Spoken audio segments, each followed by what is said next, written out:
জাতীয় নাগরিক পার্টির সিনিয়র যুগ্ম মুখ্য সমন্বয়ক ও নোয়াখালী ৬ আসনের সংসদ সদস্য আব্দুল হান্নান মাসুদের বিরুদ্ধে গুরুতর অভিযোগ তুলেছেন বিএনপি নেতা রাশেদ খান।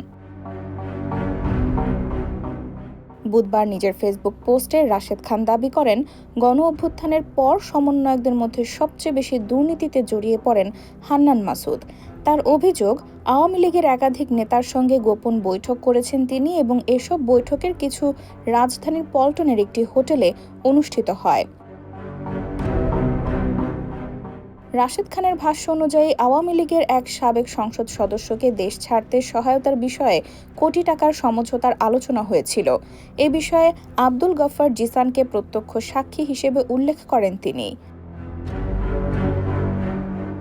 এছাড়া হান্নান মাসুদের অর্থের প্রতি অতিরিক্ত আগ্রহ এবং রাজনৈতিক প্রভাব খাটানোর অভিযোগও তোলেন Rashed Khan.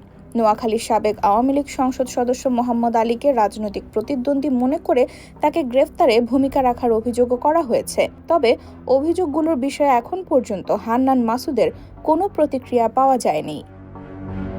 M1 TV news desk.